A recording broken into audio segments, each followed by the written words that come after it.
রাত যত গভীর হয় নদী তত চুপ হয়ে যায়। কিন্তু এই চুপ থাকা সবসময় শান্তির হয় না।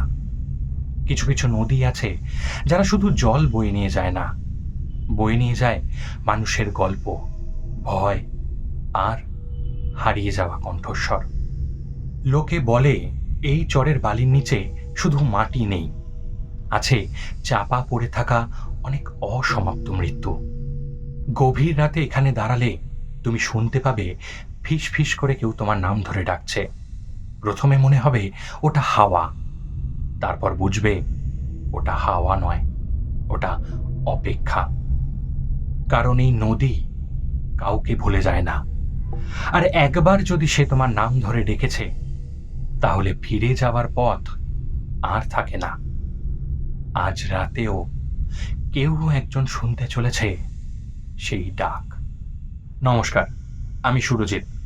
প্রতিবারের মতো এবারও একটি অসাধারণ ভৌতিক গল্প নিয়ে হাজির হরার স্ক্রিপ্ট। এবারে থার্সডে হরার ডোজে শুনতে চলেছেন অভিজিৎ রায় রচিত সোনা ডিঙির চরে। গল্পটি ভালো লাগলে অতি অবশ্যই লাইক, কমেন্ট এবং সাবস্ক্রাইব করতে ভুলবেন না। শুরু হচ্ছে আজকের গল্প, সোনা ডিঙির চরে। অজয় নদের চরে চাঁদের আলোটা কেমন যেন ফ্যাকাশে, অসুস্থ। ডিজেলের কটু গন্ধ আর জেসিবি মেশিনের ঘর ঘর শব্দ রাতের নিস্তব্ধতাকে ছিঁড়ে খুঁড়ে ফেলছে। এখানে গণেশ টুডুর রাজত্ব, ভৈরব মণ্ডলের ডান হাতছে, এই বালিঘাটের অঘোষিত মালিক। দুটো ট্রাক বালি ভরে বেরিয়ে যেতেই গণেশ একটা বিড়ি ধরালো। ঠোঁটের কোণে তাচ্ছিল্যের হাসি। এই নদী, এই বালি সব তার পায়ের তলায়। হঠাৎ করেই সবকটা জেনারেটরের শব্দ একসঙ্গে থেমে গেল। জেসিবির গর্জনও স্তব্ধ। চারিদিকে নেমে এলো এক অস্বাভাবিক দম বন্ধ করা নীরবতা। শুধু নদীর জলের ছলাৎ ছলাৎ শব্দ ছাড়া আর কিছুই শোনা যাচ্ছে না। কিরে, সব একসঙ্গে বন্ধ হয়ে গেল কেন? কিন্তু কোনো উত্তর এলো না। তার সঙ্গীরা যে যার মতন ট্রাকের সঙ্গে চলে গিয়েছে। ঘাটে সে এখন একা। বিরক্ত হয়ে এদিক ওদিক তাকাতে লাগলো। তখনই সেই শব্দটা শুনল, একটা ফিসফিসানি, ভেজা বালির ওপর দিয়ে কিছু একটা টেনে নিয়ে যাওয়ার মতন শব্দ। তারপরে একটা ডাক, খুব ক্ষীণ কিন্তু স্পষ্ট। ডাকটা যেন খোদ নদীর বুক থেকে উঠে আসছে। গণেশের বুকের ভেতরটা ছ্যাদ করে উঠল। কে? না, এখানে তো কেউ নেই। সে টর্চটা জেলে এদিক ওদিক ফেলল। আলোটা চরের ভেজা বালির উপর প্রতিফলিত হয়েই মিলিয়ে যাচ্ছে। কিছু নেই। হঠাৎ তার পায়ের কাছে বালি সামান্য নড়ে উঠল। সে কিছু বোঝার আগেই ভেজা বালি সাপের মতন হিসিয়ে তার পা বেয়ে উঠতে শুরু করলো। প্রথমে সে ভাবল চোখের ভুল, কিন্তু বালিটা জীবন্ত। ঠান্ডা ভেজা বালি তার প্যান্টের ভেতর ঢুকে চামড়ায় সাঁড়াশির মতন চেপে বসছে। সে ঝাড়া দিয়ে ফেলার চেষ্টা করলো, কিন্তু পারল না। বালিটা যেন আঠার মতন আটকে গিয়েছে। আতঙ্কে তার গলা শুকিয়ে গেল। সে দৌড়ানোর চেষ্টা করলো, কিন্তু না, পারল না। তার পা দুটো যেন চোরা বালিতে গেঁথে গেছে। শুধু পা নয়, চারপাশের বালি ফুঁসে উঠতে শুরু করছে। হাজার হাজার অদৃশ্য হাত যেন তাকে জাপটে ধরেছে, টেনে নামাতে চাইছে বালির গভীরে। গণেশ চিৎকার করার জন্য মুখ খুলতেই এক দলা ভেজা মিহি বালি সপাটে তার মুখে এসে লাগলো। তার নাক, মুখ, কান সব কিছুতে বালি ঢুকে যাচ্ছে। শ্বাস নেওয়ার মরিয়া চেষ্টায় তার ফুসফুসের ভেতরটা বালির কর্কশ ঘষায় জ্বলে যেতে লাগলো। তার মনে হলো সে ডুবে যাচ্ছে, কিন্তু জলে নয়, শুকনো বালিতে। তার চোখের সামনে অন্ধকার নেমে আসার আগে সে শেষবারের মতন দেখল তার চারপাশে শুধু বালি আর বালি। কোনো মানুষ নেই, কোনো জন্তু নেই, শুধু নদীটা যেন নিঃশব্দে শ্বাস নিচ্ছে। তার শরীরটা কয়েকবার ঝাঁকুনি দিয়ে স্থির হয়ে গেল। চামড়াটা কেমন যেন কুঁচকে ফ্যাকাশে হয়ে আসছে, যেন শরীরের সমস্ত জলীয় অংশ কেউ শুষে নিয়েছে। তার হাঁ করে খোলা মুখ, বিস্ফারিত চোখ আর নাকের ফুটো দিয়ে তখনও ভিজে বালি চুইয়ে চুইয়ে পড়ছে। তার চারপাশে শুধু তার নিজের বাঁচার চেষ্টার ছাপ, আর কোনো চিহ্ন নেই। বীরভূমের সোনাডাঙ্গা গ্রামের ওপর ভোরের আলো তখনও পুরোপুরি ফোটেনি। অজয় নদের বুক থেকে একটা পাতলা স্যাঁতস্যাঁতে কুয়াশা উঠে আসছে, যার মধ্যে মিশে আছে ডিজেলের কটু গন্ধ আর ভেজা মাটির সোঁদা গন্ধ। বাংলার গ্রামের যে শান্ত স্নিগ্ধ ছবিটা মানুষের মনে আঁকা থাকে, সোনাডাঙ্গা তার থেকে একেবারে উল্টো।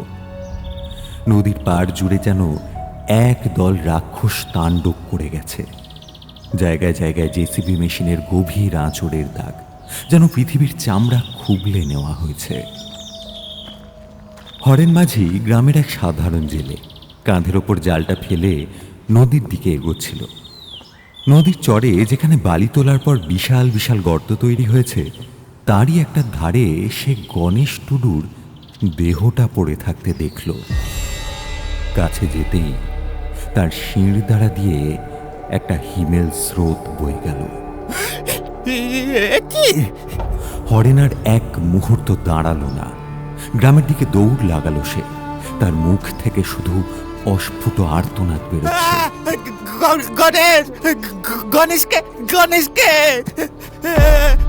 খবরটা ছড়াতে বেশি সময় লাগলো না, কিছুক্ষণের মধ্যেই পুলিশ এসে হাজির হলো। ইন্সপেক্টর সামন্ত একজন মধ্যবয়সী ক্লান্ত চেহারার মানুষ, লাশের দিকে তাকিয়ে আছেন। তার পাশে দাঁড়ানো তরুণ কনস্টেবল রবি। দৃশ্যটা দেখে তার বমি উঠে আসছে। স্যার, এ কি অবস্থা! আমি আমার চাকরি জীবনে এমন লাশ দেখিনি। শরীরটা কেমন শুকিয়ে খটখটে, যেন সব জল রক্ত শুষে নিয়েছে।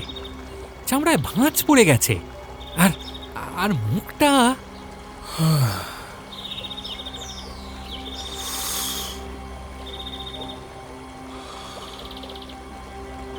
কে? মুখে বালি? নতুন কিছুই নয়, এই বালি নিয়ে এইসব কারবার, বুঝলে? শ্বাস নেওয়ার সময় জোর করে মুখে বালি ঠেসে দিয়েছে, দম বন্ধ হয়ে মরেছে। কিন্তু স্যার, শুধু মুখে নয়, চোখ দুটো খোলা আর তার ভেতরেও বালি। নাকের ফুটো দুটো দিয়েও বালি গড়াচ্ছে। এমনভাবে ঢোকানো হয়েছে যেন যেন কোনো যন্ত্র দিয়ে শ্বাস নেওয়ার সময় বালি দিয়ে তার ফুসফুস দুটোকে ভর্তি করে দেওয়া হয়েছে। তার চারপাশে বালির ওপর শুধু তার নিজের ছটফটানির ছাপ। হ্যাঁ, আর কোনো পায়ের ছাপের চিহ্ন নেই, কিন্তু যেন গণেশ একাই হেঁটে এই ভয়ঙ্কর পরিণতির শিকার হয়েছে। যন্ত্রণায় মানুষ। খাতায় লিখে নে, 2 দলের রেশারেশি পাশের জেলার গ্যাংয়ের কাজ হতে পারে। এই বালিঘাট নিয়ে ঝামেলা তো লেগেই আছে। কাজ করে দক্ষ হাতে প্রমাণ লোপাট করে চলে গেছে। তিনি জানেন এই ধরনের নৃশংসতা এই অঞ্চলের অবৈধ বালি ব্যবসার এক অবিচ্ছেদ্য অংশ হয়ে দাঁড়িয়েছে। পুলিশও এই জটিল চক্রের একটা ছোট অংশ মাত্র, তাই এর গভীরে যাওয়ার ইচ্ছে বা সাহস কোনোটাই তাদের নেই। চল এখান থেকে, বেশি দেখলে আবার রাতে ঘুম হবে না। সামন্ত ঘুরে দাঁড়ালেন।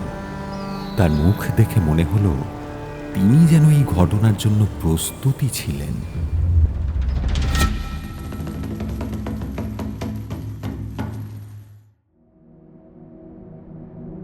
ভৈরব মণ্ডলের বাড়িটা গ্রামের ঠিক বাইরে, যেন সোনাডাঙ্গার বাকি অংশকে ব্যঙ্গ করছে। গ্রামের সাধারণ মাটির বাড়ির পাশে তার এই অর্ধেক তৈরি হওয়া কংক্রিটের প্রাসাদ এক অদ্ভুত বৈপরীত্য তৈরি করেছে। বাড়ির ভেতরে দামি টাইলস, কিন্তু দেওয়ালে এখনো প্লাস্টার হয়নি। এই অসম্পূর্ণ বিলাসিতাই যেন ভৈরবের চরিত্রের প্রতিচ্ছবি। গণেশের মৃত্যুর খবরটা পৌঁছানোর পর থেকেই বাড়ির ভেতরে থমথমে বাতাসে একটা চাপা উত্তেজনা ভাসছে। ভৈরব মণ্ডল ঘরের মধ্যে পায়চারি করছিল, তার চোয়াল শক্ত। সামনে মাথা নিচু করে দাঁড়িয়ে আছে কার্তিক, বছর কুড়ির এক যুবক, আর তার পাশে ভৈরবের বিশ্বস্ত সঙ্গী মদন। সালা সালা এত বড় বুকের পাটা আমার ঘাটে ঢুকে আমার লোককে মেরে যায়। গণেশটা একটা আস্ত বোকা ছিল, কিন্তু ছিল তো আমারই লোক। তার গলার আওয়াজ খালি ঘরটায় গম গম করে উঠল। মদন মাথা নেড়ে সায় দিল। পাশের জেলার ওই শিবুপালের কাজ গো ভৈরবদা, কদিন ধরেই খুব উঠছিল। ভাবছে বোধহয় দুটো লোক মেরে ঘাটটা দখল করে নেবে।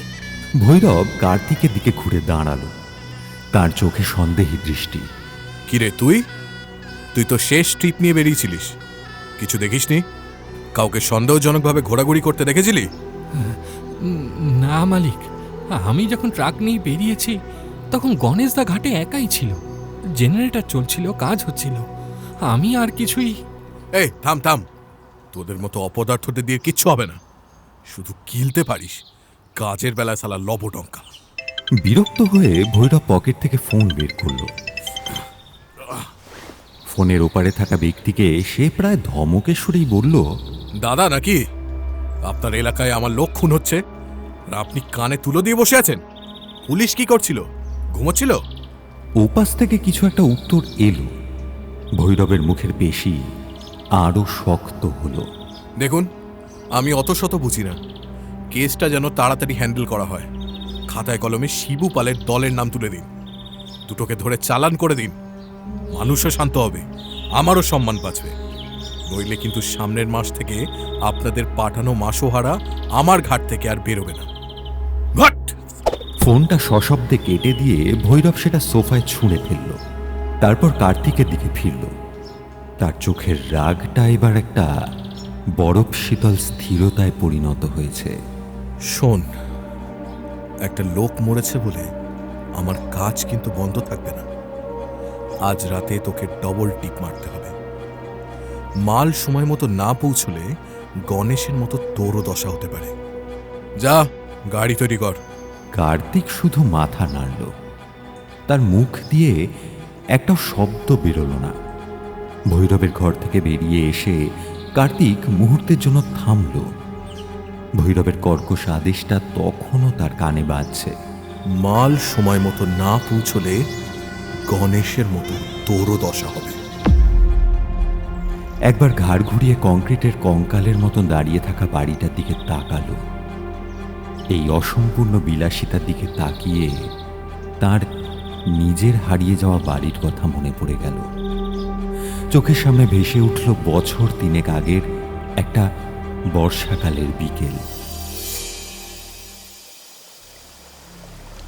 অজয় নদের পাড়ে তাদের বিঘেখানেক জমিতে দাঁড়িয়েছিল কার্তিক আর তার বাবা শ্যামল দাস। নদীর জল পাড়ের মাটি ভাঙতে ভাঙতে বিপজ্জনকভাবে এগিয়ে এসেছে। শ্যামলের কপালে গভীর চিন্তার ভাঁজ। দেখেছিস কার্তিক, নদীটা কেমন গিলে খেতে আসছে আমাদের জমিটাকে। ওই ওই ভৈরবের লোভী যন্ত্রগুলো দিন রাত যেভাবে বালি খুবলে নিচ্ছে, তাতে আর কদিন পর আমাদের ভিটেটাও থাকবে না, দেখবি। সেদিনের কার্তিকের রক্ত ছিল গরম। সে ক্ষোভের সাথে বলেছিল, তুমি প্রধানকে গিয়ে সব খুলে বলনি বাবা? বিডিও অফিসে একটা দরখাস্ত করলে হয় না? এভাবে চোখের সামনে সব শেষ হয়ে যেতে দেব? কাকে বলবো রে? প্রধান থেকে পুলিশ সব তো ওর কেনা গোলাম। টাকা দিয়ে সবার মুখ বন্ধ করে দিয়েছে। আমাদের মতো গরিবের কথা শোনার সময় কারো আছে? হ্যাঁ, তাহলে আমরা রুখে দাঁড়াবো। সবাইকে একজোট করব। আমাদের জমি আমরা ছাড়ব না। ছেলের কাঁধে হাত রেখে শ্যামল ম্লান হেসেছিল খালি। সেই হাসিতে ছিল ভয় আর পরাজয়ের ছায়া। ওদের সঙ্গে লড়াই করার ক্ষমতা আমাদের নেই বাবা। ওরা শুধু মাফিয়া নয়, ওরা একটা রাক্ষস। ওদের মুখ থেকে খাবার কেড়ে নিতে গেলে ওরা পাল্টা প্রাণটা কেড়ে নেবে রে। চুপ করে সহ্য করা ছাড়া আমাদের আর কোনো পথ নেই। কার্তিকের ঘোর কাটল একটা ট্রাকের তীব্র হর্নে। সে বর্তমানে ফিরে এলো। বাবার শেষ কথাগুলো তার বুকের ভেতর ছুরির মতন বিঁধে গেল। বাবা ঠিকই বলেছিল, তারা লড়াই করতে পারেনি। নদী তাদের জমিটুকু কেড়ে নেওয়ার কয়েক মাসের মধ্যেই শোকে হতাশায় তার বাবাও চলে যায়। আর আজ সেই রাক্ষসের অন্নে তাকে বাঁচতে হচ্ছে। যে বালি তার সব কেড়ে নিয়েছে, সেই বালি বয়ে নিয়েই তাকে নিজের আর মায়ের পেট চালাতে হয়। এই অঞ্চলের এটাই নিয়ম। অবৈধ বালি খনন প্রথমে মানুষের জীবিকা কেড়ে নেয়, তারপর সেই অসহায় মেরুদণ্ডহীন মানুষগুলোকেই সামান্য কিছু টাকার বিনিময়ে নিজের অপরাধের গাড়ির চালক বানিয়ে দেয়। কার্তিক এই ধ্বংস আর নির্ভরতার দুষ্ট চক্রের এক জীবন্ত প্রতীক। সে আর একবারও পেছনে না তাকিয়ে ট্রাকের দিকে এগিয়ে গেল। তার কাঁধ দুটো যেন বাবার সেই দীর্ঘশ্বাসের ভারে চিরদিনের জন্য ঝুঁকে পড়েছে। অশোক সেনগুপ্ত কলকাতার এক নামকরা সংবাদপত্রের প্রাক্তন সাংবাদিক। একটা বিতর্কিত রিপোর্টের জন্য চাকরি খুইয়ে এখন সে সোনাডাঙ্গায় তার পৈতৃক বাড়িতে এসে উঠেছে।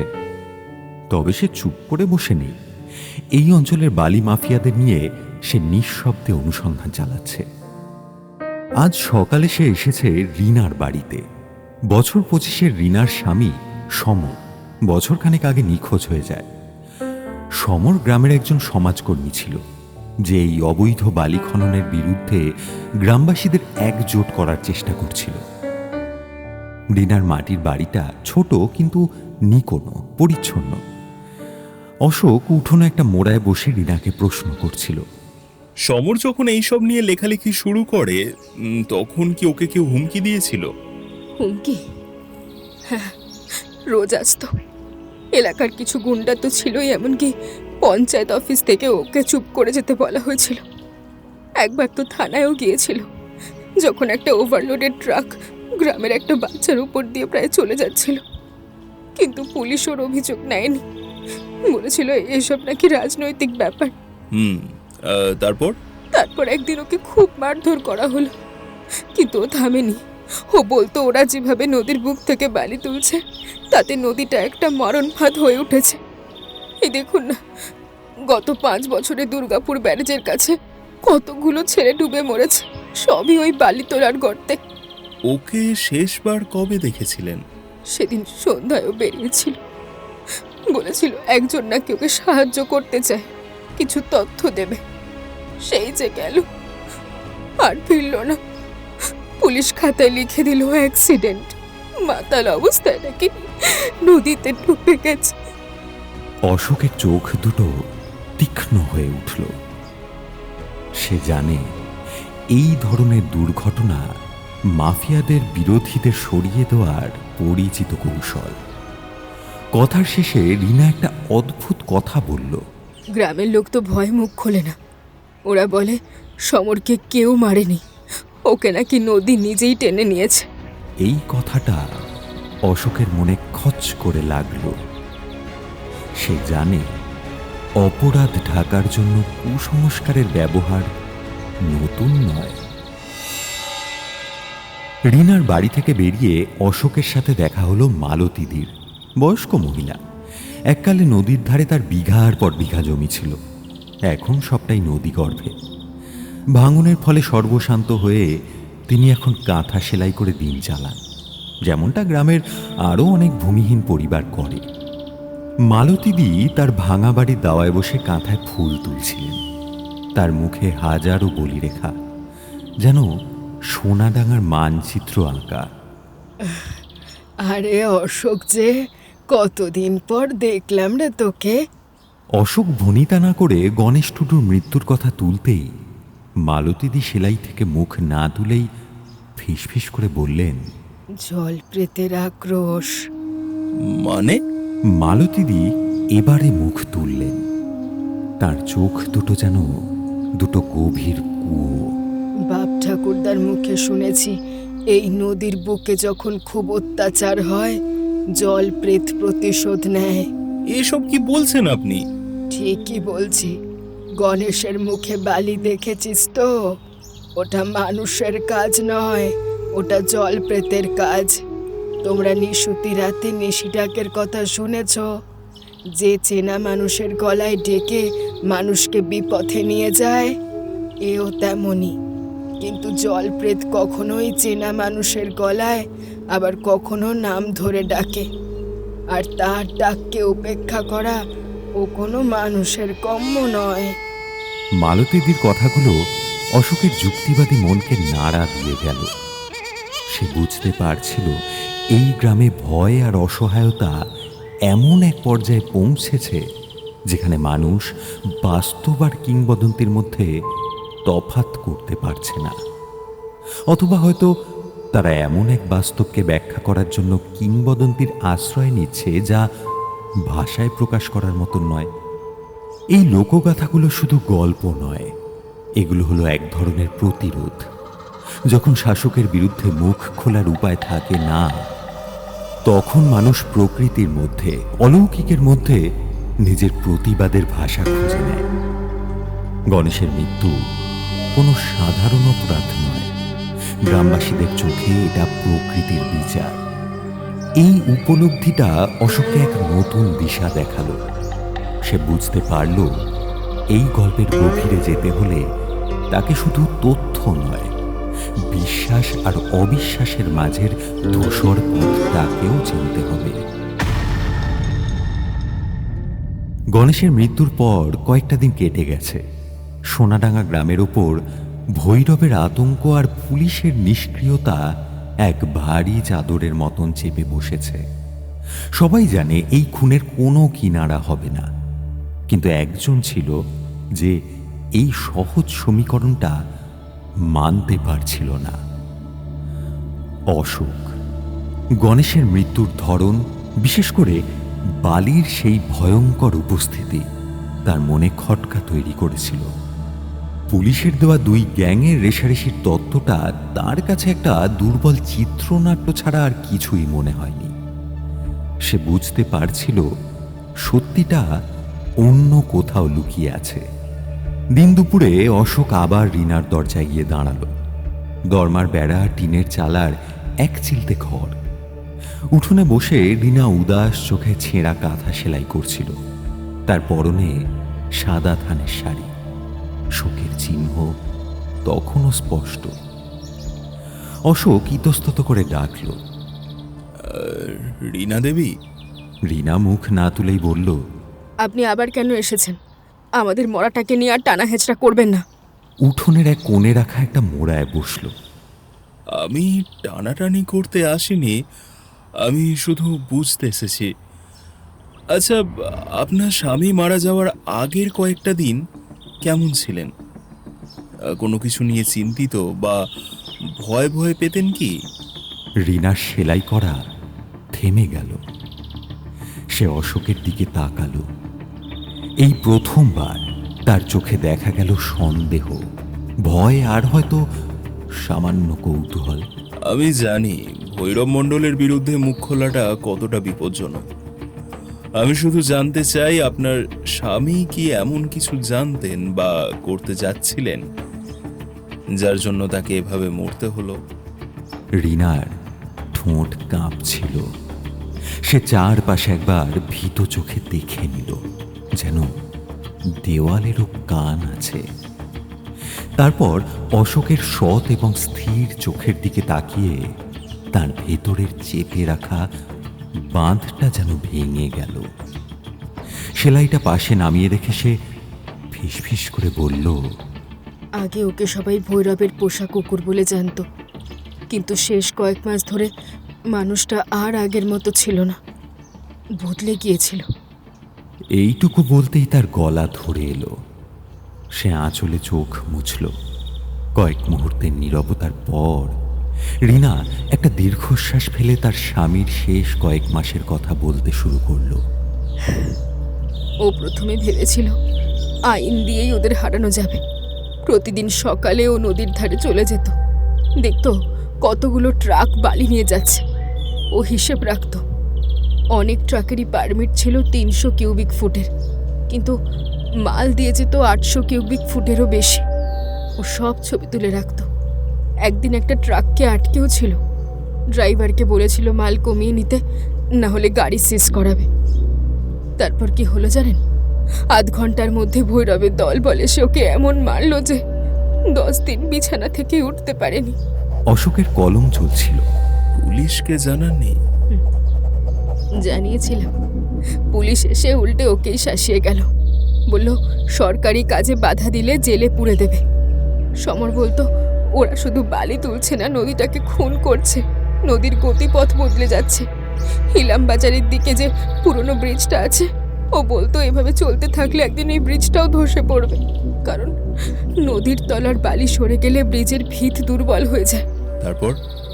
তারপর থেকে ওকে অন্যভাবে ভয় দেখানো শুরু হলো। মাঝরাতে অচেনা নাম্বার থেকে ফোন আসতো। ফোন তুললে ও পাশ থেকে কেউ কথা বলতো না। ও ভয় পেত, কিন্তু থামেনি। ও বলতো এই লড়াইটা শুধু আমাদের জমির জন্য নয়, এই নদীটাকে বাঁচানোর জন্য। রিনার চোখ দিয়ে জল গড়িয়ে পড়ল। শেষ দিন যেদিনও গেল, সেদিন একজন ফোন করে ওকে ডাকছিল। বলেছিল সে ভৈরবের দলেরই লোক, কিন্তু এখন সব ফাঁস করে দিতে চায়। সে নাকি ওকে দুর্গাপুর ব্যারেজের কাছে একটা নির্জন জায়গায় দেখা করতে বলেছে, যেখানে বালি তোলার পর গভীর গর্ত হয়ে গেছে। আমি যেতে বারণ করেছিলাম। আমার খুব ভয় করছিল, কিন্তু ও শোনেনি। ও বলেছিল এটা একটা বড় সুযোগ। সেটাই শেষ দেখা। পরদিন পুলিশ খবর দিল নদীর ধারে একটা গভীর জলে ভরা গর্তে ওর দেহ পাওয়া গেছে। মদ্যপ অবস্থায় জলে ডুবে মৃত্যু। ব্যাস, কেস ক্লোজড। অশোক স্তব্ধ হয়ে বসে রইল। সে রিনার যন্ত্রণা অনুভব করতে পারছিল। হঠাৎ তার মাথায় একটা প্রশ্ন এলো। আচ্ছা, যে লোকটা ওকে ফোন করে ডেকেছিল তার নাম কি আপনি জানেন? হ্যাঁ, সমর নামটা বলেছিল লোকটার নাম গণেশ টুডু। অশোকের শিরদাঁড়া দিয়ে আবার সেই হিমেল স্রোত বয়ে গেল। গণেশ টুডু, যার বালি ভর্তি দেহটা কয়েকদিন আগে পাওয়া গিয়েছে। দুটো ঘটনা তাহলে এক সুতোয় বাঁধা। এটা শুধু দুটো বিচ্ছিন্ন মৃত্যু নয়, এর পেছনে আরো গভীর কোনো রহস্য আছে।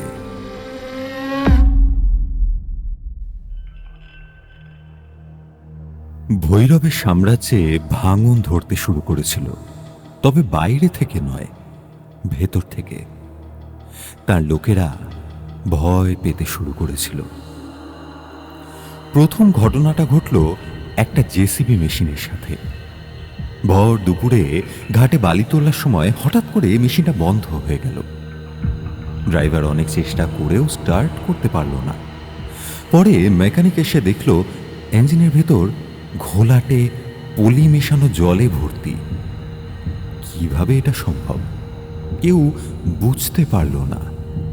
তারপর শুরু হলো রাতের আতঙ্ক। রাতে যে ড্রাইভাররা ট্রাক নিয়ে ঘাটে অপেক্ষা করত, তারা হাওয়ার মধ্যে ফিসফিসানি শুনতে পেত, যেন কেউ তাদের নাম ধরে ডাকছে। প্রথমে তারা ভাবত এটা মনের ভুল বা বাতাসের শব্দ, কিন্তু ডাকটা ক্রমশ স্পষ্ট হতে লাগলো। বাংলার গ্রামের গভীরে প্রথিত নিশির ডাকের ভয় তাদের অবচেতন মনকে গ্রাস করতে শুরু করলো। একদিন রাতে কার্তিক নিজে সেই অভিজ্ঞতার সম্মুখীন হলো। সে বালি বোঝাই ট্রাক নিয়ে ফিরছিল। রাস্তাটা নদীর পাড় বরাবর, যেটা ভৈরব বেআইনিভাবে নদীর চরের ওপর দিয়ে তৈরি করেছে। হঠাৎ করেই গাড়ির কেবিনের ভেতরটা বরফের মতন ঠান্ডা হয়ে গেল। কার্তিক স্পষ্ট শুনল একটা বাচ্চার খিলখিল হাসির শব্দ। তার মনে পড়ে গেল বছরখানেক আগে এই ঘাটেই খেলতে এসে বালির স্তূপ ধসে দুটো বাচ্চা মারা গিয়েছিল। ভয়ে কার্তিকের শরীর জমে গেল। সে কোনো রকমে ট্রাক চালিয়ে সেখান থেকে পালালো। এর কয়েকদিন পর ভৈরবের আরও একজন লোক, যে রাতে বালি স্টক করে রাখার জায়গায় পাহারা দিচ্ছিল, সে নিখোঁজ হয়ে গেল। অনেক খোঁজাখুঁজির পর একটা গভীর জলে ভরা খাদের ধারে শুধু তার এক পাটি ছেঁড়া চটি পাওয়া গেল। ভৈরব এবার সত্যিই চিন্তিত হলো। সে তার রাজনৈতিক রক্ষাকর্তাকে ফোন করে ক্ষোভ উগড়ে দিল। আমার লোকগুলো সব হাওয়া হয়ে যাচ্ছে। আপনারা আমাকে সুরক্ষা দিচ্ছেন নাকি আমার সর্বনাশ করছেন? আর পুলিশ কি করছে? হ্যাঁ, কি করছে? কিন্তু ফোনের ওপার থেকে কোনো সদুত্তর এলো না। অশোক তার পৈতৃক বাড়ির পড়ার ঘরে বসেছিল। টেবিলের ওপর ছড়িয়ে ছিটিয়েছিল তার অনুসন্ধানের ফলাফল, নদীর গতিপথ বদলের মানচিত্র, দুর্ঘটনায় মৃত মানুষদের তালিকা, আর পরিবেশের ওপর বালি খননের প্রভাব নিয়ে লেখা বিভিন্ন রিপোর্টের কপি। হঠাৎ দরজায় কেউ ধাক্কা দিল। অশোক দরজা খুলতেই দেখল কার্তিক দাঁড়িয়ে আছে। তার চোখে ভয়, অসহায়তা। ভৈরব তাকে পাঠিয়েছে। দাদাবাবু, আপনাকে ভৈরবদা খবর পাঠিয়েছেন। বলেছে আপনি যেন বেশি খোঁজাখুঁজি না করেন, না হলে আপনার অবস্থাও সমাদদার মতো হবে। অশোক শান্ত চোখে কার্তিকের দিকে তাকালো। তোমার পরিবারের জমিও তো এই নদী খেয়েছে, তাই না কার্তিক? এই জীবনটাই কি তুমি চেয়েছিলে? কার্তিকের মুখটা ফ্যাকাশে হয়ে গেল। অশোকের এই একটা প্রশ্ন যেন তার ভেতরের সব প্রতিরোধ ভেঙে দিয়েছে। সে কিছু একটা বলতে যাচ্ছিল, কিন্তু ঠিক সেই মুহূর্তে জানলার বাইরে থেকে, নদীর দিক থেকে একটা ডাক ভেসে এলো। ডাকটা খুব স্পষ্ট, খুব চেনা, কিন্তু শুধুমাত্র কার্তিকের কানেই বাজলো সেই ডাক। কার্তিক, বাবা বাড়ি আয়। বাবা! এটা কার্তিকের মৃত বাবার গলা, যে বাবা তাদের জমি হারানোর শোকে বিনা চিকিৎসায় মারা গিয়েছিল। কার্তিক জমে গেল। তার চোখ দুটো ভয়ে বিস্ফারিত।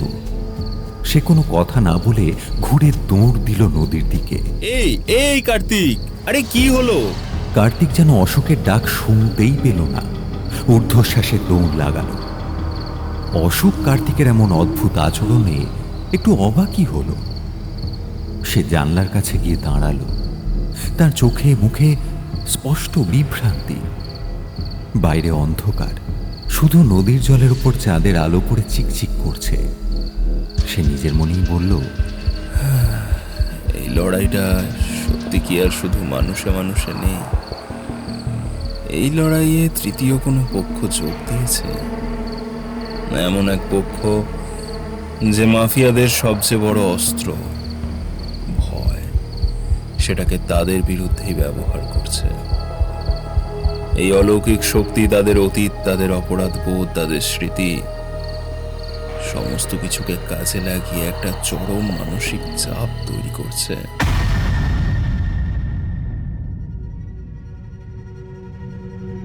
সোনাডাঙ্গার উপর যে ভয়টা এতদিন কুয়াশার মতন ভেসে বেড়াচ্ছিল, তা এবার ঘনীভূত হয়ে উঠল।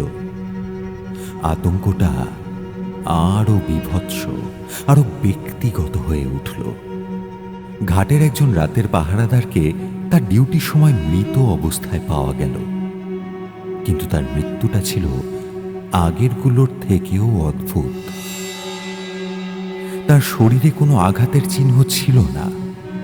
তাকে দেখে মনে হচ্ছিল সে ঘুমিয়ে রয়েছে, কিন্তু ময়না তদন্তে দেখা গেল তার ফুসফুস দুটো কানায় কানায় ভর্তি হয়ে আছে মিহি পলি মাটিতে, যেন সে শুকনো ডাঙায় দাঁড়িয়ে দাঁড়িয়ে ডুবে মরেছে। এই ঘটনার পর ভৈরবে দলের মধ্যে ভাঙন স্পষ্ট হয়ে উঠল। কার্তিক একদিন রাতে লুকিয়ে শুনল দুজন পুরনো লোক নিজেদের মধ্যে কথা বলছে। না ভাই, এই কাজ আর করা যাবে না। এই খুন খারাপি, ওই বীভৎস ভয়ানক মৃত্যু, এইগুলো মোটেই গ্যাং ওয়ার নয়। আসলে এই নদীতে সাপ লেগেছে, বুঝলি? যা বলেছিস, টাকা দিয়ে মান কেনা যায় কিন্তু জান কেনা যায় না। ভৈরবদা একেবারে পাগল হয়ে গেছে, আর ওই পাগলের জন্য আমরা মরতে যাব কেন? ভৈরবের ক্ষমতা টাকার জোরও আর তার লোকদের ধরে রাখতে পারছিল না। যে ভয় দেখিয়ে সে সাম্রাজ্য চালাতো, তার চেয়েও বড় ভয় এখন তাদের তাড়া করে বেড়াচ্ছে। ঘটনা প্রবাহ এবার দ্রুত গতিতে এগোতে লাগলো। সেদিন ছিল এক দুর্যোগের রাত। আকাশ ভেঙে বৃষ্টি নেমেছে, সঙ্গে থেকে থেকে মেঘের গর্জন। হঠাৎ অশোকের দরজায় একটা মরিয়া কড়াঘাত শোনা গেল। এত রাতে আবার কে হতে পারে? অশোক সতর্ক হয়ে দরজার কাছে এগিয়ে গেল। কে? বাইরে থেকে একটা কাঁপা কাঁপা গলা ভেসে এলো। অশোকবাবু, অশোকবাবু, আমি আমি কার্তিক। সেদিন এসেছিলাম না, দয়া করে দরজাটা খুলুন, আপনার সাথে কথা বলাটা খুব দরকার। অশোক দ্রুত দরজা খুলল। দরজায় দাঁড়িয়ে থাকা কার্তিকের চেহারা দেখে সে চমকে উঠল। বৃষ্টির জলে আপাদমস্তক ভেজা, ঠকঠক করে কাঁপছে। তার চোখ দুটোতে তীব্র ভয়। বারবার সে অন্ধকারের মধ্যে পেছনে তাকাচ্ছিল, যেন কেউ তার পিছু নিয়েছে। অশোক তাকে তাড়াতাড়ি ভেতরে টেনে নিয়ে দরজা বন্ধ করে দিল। কি হয়েছে কার্তিক? আমি আর পারলাম না বাবু, আর এক মুহূর্তও না। আমি আর এই পাপের ভাগিদার হতে পারবো না। এই পাপের টাকায় মায়ের মুখে খাবার তুলে দিতে আমার হাত কাঁপে। অশোক তাকে ধরে একটা চেয়ারে বসালো, এক গ্লাস জল এগিয়ে দিয়ে বলল, শান্ত হও, শান্ত হও, আগে নিজেকে সামলাও, তারপর বলো ঠিক কি হয়েছে। অশোক দ্রুত তার নোটবুক আর কলমটা টেনে নিল। জলে কয়েকটা চুমুক দিয়ে কার্তিক বলতে শুরু করলো। তার গলা দিয়ে কথাগুলো যেন এক ঝটকায় বেরিয়ে আসছিল। শুধু সোনাডাঙ্গা নয় বাবু, ওরা এখন শিমুলতলার পুরনো ফেরিঘাট আর নদীর ওপারে পলাশডিহির চরেও জেসিবি নামিয়েছে। দিনের বেলা সব শান্ত থাকে, আসল কাজ শুরু হয় রাত 12টার পর। ভোর হওয়ার আগেই সব সাফ। সে অশোককে সব বলল, কোথায় কোথায় বেআইনিভাবে বালি তোলা হয়, কোন কোন রাজনৈতিক নেতা এর সাথে জড়িত, কিভাবে দিন রাত ধরে এই ধ্বংসলীলা চলে। এই চক্রে আর কে কে আছে? রাজনীতির কেউ? সবাই। এমএলএ সাহেবের পিএ পরের সামন্ত নিজে দাঁড়িয়ে থেকে সব দেখাশোনা করে। পুলিশ সব জানে। থানার বড়বাবুকে প্রতি সপ্তাহে মোটা টাকার বান্ডিল পৌঁছে দিয়ে আসে আমি নিজে। এই টাকা বীরভূম থেকে কলকাতা সব বড় বড় নেতাদের কাছে পৌঁছায়। অশোক তার কাঁধে হাত রেখে বলল, কার্তিক, এই স্বীকারোক্তির পরিণাম কি হতে পারে সেটা জানো তো? কার্তিক ভেজা চোখে অশোকের দিকে তাকালো। তার দৃষ্টিতে এক অদ্ভুত দৃঢ়তা। ভেবেছি বাবু, ভেবেছি রোজ রাতে ওই রাক্ষসের রথ চালানোর চেয়ে একেবারে মরে যাওয়া অনেক সম্মানের। আপনি শুধু সত্যিটা মানুষের সামনে আনুন, আমার যা হওয়ার হবে। অশোক কার্তিকের দেওয়া তথ্যগুলো পেয়ে পরের দিনই গেল মালতীদির কাছে। সে মালতীদিকে বোঝানোর চেষ্টা করল। দেখুন, ওরা যেভাবে বালি তুলছে তাতে নদীর নিচের স্তর দুর্বল হয়ে যাচ্ছে, মাটির তলার জলও শুকিয়ে যাচ্ছে, নদীর মাছ কচ্ছপ সব মরে যাচ্ছে। আরে নদীর বাস্তুতন্ত্রটাই তো নষ্ট হয়ে যাচ্ছে। মালতীদি সব শুনলেন। তারপর তার সেই শান্ত গভীর গলায় আকাশের দিকে তাকিয়ে বললেন, তুমি চিন্তা করো না, নদীর প্রেত সব কিছুর বিচার করবে। যতক্ষণ না ওর বুকের ওপর থেকে অত্যাচার থামবে ততক্ষণও থামবে না। ও একবার যখন জেগেছে সব কটাকে শেষ করে ছাড়বে। তুমি চিন্তা করো না, কিচ্ছু চিন্তা করো না। সেদিন বিকেলের পর থেকেই আকাশটা যেন একটা কালো পাথরের ছাদের মতন নিচে নেমে আসছিল। কালবৈশাখীর সমস্ত লক্ষণ স্পষ্ট। মাঝে মধ্যেই দমকা বাতাস বইছে, দূর থেকে ভেসে আসছে মেঘের গর্জন। ভৈরব মণ্ডল তার অর্ধেক তৈরি হওয়া কংক্রিটের প্রাসাদে পায়চারি করছিল। তার ভেতরটা বাইরের আকাশের চেয়েও বেশি অশান্ত। গত কয়েকদিনে তার সাজানো সাম্রাজ্য তাসের ঘরের মতন ভেঙে পড়তে শুরু করেছে। বিশ্বস্ত সঙ্গীরা একে একে কেটে পড়েছে। যে রাজনৈতিক নেতারা কদিন আগেও তার ফোন পেলে গদগদ হয়ে কথা বলতো, তারা এখন আর ফোনই ধরছে না। ভয় আর প্যারানয়াতে সে প্রায় পাগল হওয়ার জোগাড়। তার সামনে সোফায় বসেছিল তার শেষ অনুগত সঙ্গী মদন। তার চোখে মুখেও স্পষ্ট উদ্বেগের ছাপ। ভৈরব হঠাৎ ফোনটা দেওয়ালে ছুঁড়ে চিৎকার করে উঠল, শালা একটাও ফোন ধরছে না। সব শালা ইঁদুরের ঘরতে ঢুকে বসে আছে। আমার টাকায় বড় বড় গাড়ি হাঁকিয়ে বেড়ালো, আর আজ আমি বিপদে পড়তেই কেউ শালা চেনে না। মদন উঠে দাঁড়িয়ে বলল, এই ভৈরবদা, মাথা ঠান্ডা করো। সময়টা সত্যিই খারাপ যাচ্ছে। এখন হুট করে কিছু করা ঠিক হবে না, বুঝলে?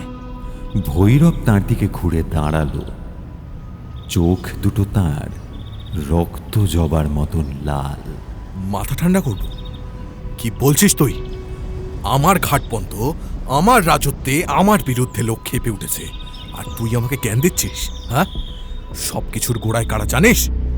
ওই সালা, ওই সাংবাদিকের বাচ্চাটা, আর সমরের ওই ডাইনি বউটা।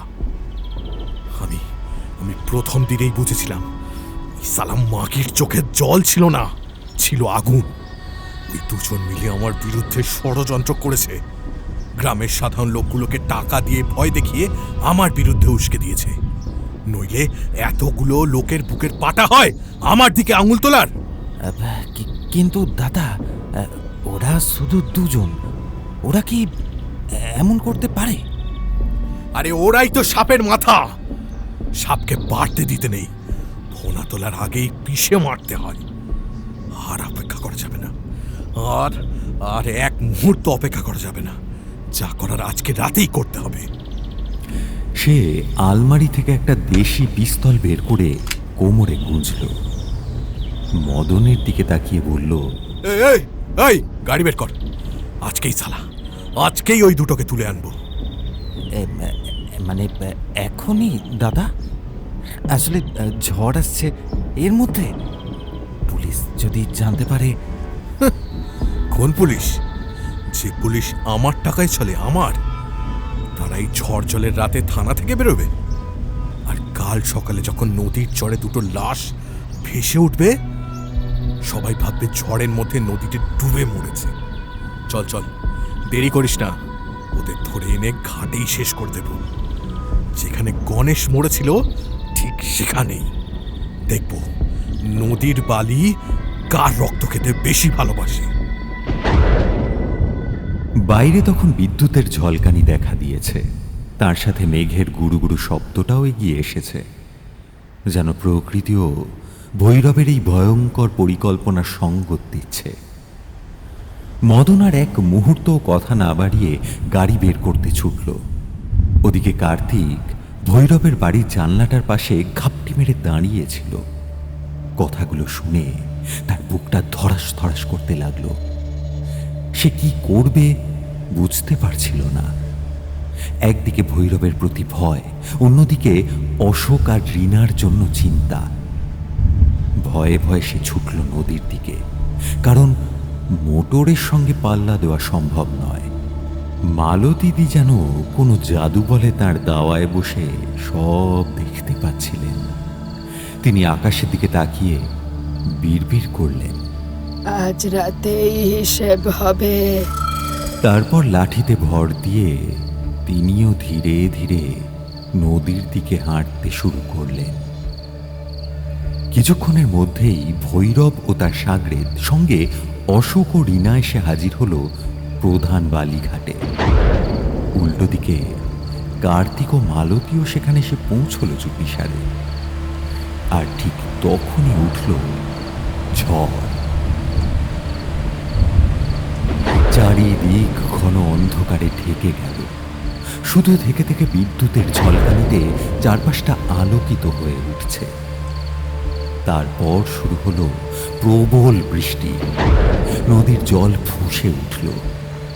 বছরের পর বছর ধরে চলা খননের ফলে নদীর পাড়গুলো অত্যন্ত দুর্বল হয়ে পড়েছিল। বৃষ্টির জলে সেই দুর্বল পাড়ের একটা বড় অংশ হুড়মুড় করে ভেঙে গেল। ঘাটটা মূল রাস্তা থেকে বিচ্ছিন্ন হয়ে একটা দ্বীপে পরিণত হলো। আর ভৈরব এবং বাকিরা আটকা পড়ল সেখানে। কিন্তু আসল ভয়টা ছিল অন্য জায়গায়। ঘাটের উপর জমে থাকা আলগা বালি বৃষ্টির জলে ভিজে চোরা বালির মতন আচরণ করতে শুরু করল। আর ঠিক তখনই সেই ডাকটা ফিরে এলো।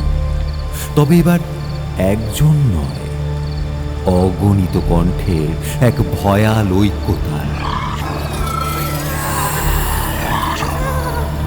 বাতাস জুড়ে যেন সমর, সেই মৃত শিশু, কার্তিকের বাবার, অগণিত অজানা মানুষের কণ্ঠস্বর একসঙ্গে ভৈরবের নাম ধরে চিৎকার করে উঠল।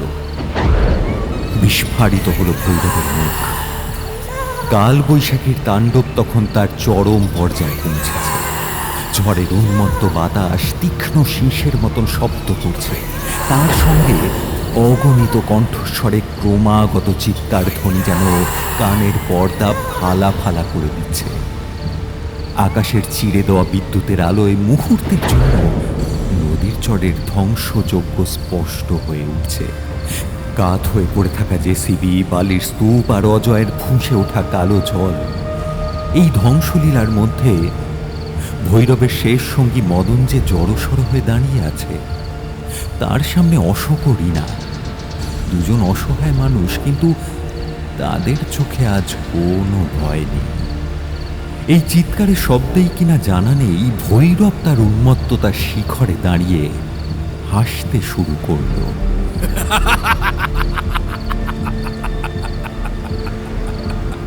এই চরম মুহূর্তেও সে যেন নিজেকে রাজা ভাবছে। সে অশোকের দিকে বন্দুক তাক করে বলল, কিরে সালা রিপোর্টার, অনেক খবর ছেপেছিস। আজ তোর শেষ রিপোর্টটা আমি লিখব, তোর রক্ত দিয়ে। কিন্তু ভৈরবকে অবাক করে দিয়ে ঝড়ের গর্জনকে ছাপিয়ে বেজে উঠল রিনার কণ্ঠস্বর। সে এক পায়ে এগিয়ে এলো। তার সাদা থান ঝড়ে উঠছে। চোখ দুটো যেন দুটো জ্বলন্ত কয়লা। চুপ কর জানোয়ার, তোর পাপের ঘোড়া আজ পূর্ণ হয়েছে। যে দেখ চারিদিকে, নিজের মৃত্যুর মহাযজ্ঞকে প্রত্যক্ষ কর। তুই আমার স্বামীর যে অবস্থা করেছিস, আজ তোরও সেই অবস্থাই হবে। ভৈরব বড্ড হাসি হেসে উঠল।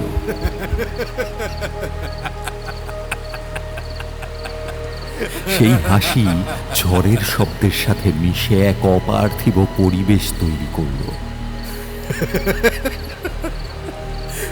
তোর স্বামী সমর কত সালা একটা কুত্তা ছিল, কুত্তা। আর কুত্তার মতোই মরাচ্ছিল ওর কপালে। সালা বড্ড বেশি জেনে ফেলেছিল, ভয় পেতে শুরু করেছিল। তাই তো ওকে কুত্তার মতো দৌড় করিয়ে জলে চুবিয়ে মেরেছি। তোরও সালি ওই একই দশা করব। রিনার পাশে এসে দাঁড়ালো অশোক। ওদিকে এতক্ষণ যারা আড়ালে দাঁড়িয়ে সবটা শুনছিল, অর্থাৎ কার্তিক ও মালতী, তাঁরাও সামনে এলো। দূর থেকেই চিৎকার করে কার্তিক বলল, আপনি শুধু মানুষ মারেননি, আপনি আমাদের সবার প্রাণ কেড়েছেন। আমাদের চাষের জমি, আমাদের বেঁচে থাকার স্বপ্ন, আমাদের ভবিষ্যৎ, সব কিছু এই বালির তলায় কবর দিয়েছেন। আজ ভগবান আপনার বিচার করবে। এই কথাগুলো যেন বারুদে আগুন দিল। ভৈরব তখন উন্মাদ প্রায়। সে তার কোমরে গোজা বন্দুকটা বের করে দুজনের দিকে তাক করে হাসতে লাগলো। বিচার? আমার বিচার? আমি ভৈরব মণ্ডল, এই সোনাডাঙ্গার ভগবান রে, আমি ভগবান।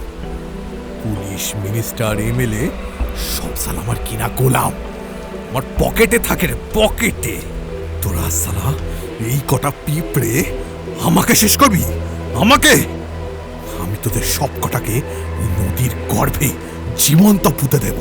কিন্তু তার কথা শেষ হওয়ার আগেই ঘটল সেই চূড়ান্ত অবিশ্বাস্য ঘটনা।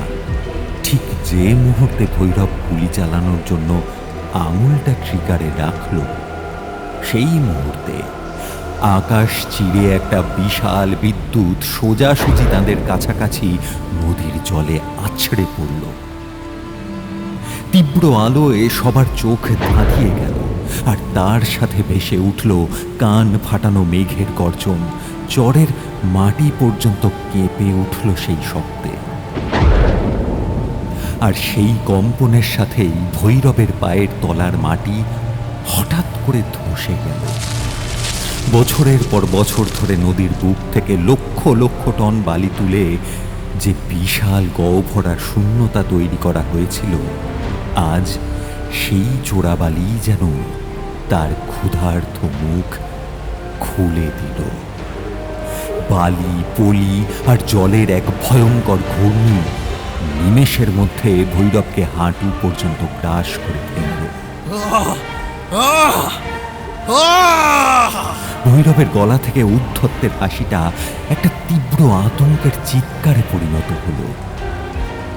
উপস্থিত সকলে অবাক চোখে দেখল সেই ঘূর্ণি থেকে যেন ভেজা আঠালো বালির তৈরি অসংখ্য হাত বেরিয়ে এসে সাপের মতন ভৈরবের পা, কোমর, বুক জড়িয়ে ধরছে, তাকে টেনে নামাচ্ছে সেই মৃত্যু ফাঁদের গভীরে। অশোকের মনে হলো যেন নদী তার বহু বছরে সঞ্চিত ক্রোধ আর যন্ত্রণা দিয়ে এক জীবন্ত সত্তা তৈরি করেছে তার অত্যাচারীকে শাস্তি দেওয়ার জন্য। ভৈরবের বন্দুকটা হাত থেকে খসে পড়ে তলিয়ে গেল। তার শরীরটা আপ্রাণ চেষ্টা করছিল ওপরে ওঠার, কিন্তু সেই বালির হাতগুলো যেন হাজার হাজার মানুষের অভিশাপ হয়ে তাকে আরো গভীরে টেনে নিয়ে যাচ্ছিল। না না না না না! তার বিকৃত মুখ, বিস্ফারিত চোখ আর বাঁচার আরতি সব কিছু ঝড়ের তাণ্ডব আর বৃষ্টির ধারার মধ্যে হারিয়ে গেল। কয়েক মুহূর্তের ছটফটানির পর ঘূর্ণিটা তাকে পুরোপুরি গিলে ফেলল। তারপর ধীরে ধীরে শান্ত হয়ে গেল সব। চরের উপর একটা সামান্য চিহ্ন পর্যন্ত রইল না, যেন ভৈরব মণ্ডল নামে কেউ কোনোদিন সেখানে ছিলই না। তাকে কোনো মানুষ মারল না, তাকে মারল সেই প্রকৃতি যার উপর সে নির্বিচারে অত্যাচার চালিয়েছে। যে বালি তুলে সে টাকার পাহাড় বানিয়েছিল, সেই বালি তাকে জীবন্ত কবর দিল। ঝড় ধীরে ধীরে কমতে শুরু করল। ভৈরবের সঙ্গী ভয়ে কাঁপতে কাঁপতে ওখানেই বসে পড়ল। অশোক, রীনা, মালতী আর কার্তিক দাঁড়িয়ে রইল নির্বাক, স্তব্ধ হয়ে। অশোক ঘোর কাটিয়ে মালতীর কাছে গিয়ে দাঁড়ালো। চারিদিকে এক অদ্ভুত নিস্তব্ধতা। আপনার কি মনে হয় সব শেষ হয়ে গেছে? মালতী নদীর দিক থেকে চোখ না সরিয়েই একটা অদ্ভুত হাসি হাসলেন। নদীটা এখন শান্ত, ঘুমোচ্ছে, কিন্তু ওর ঘুম খুব পাতলা। আবার যদি কেউ ওর বুকের যন্ত্রে আঁচড় কাটে, ও আবার জেগে উঠবে, আবার শাস্তি দেবে।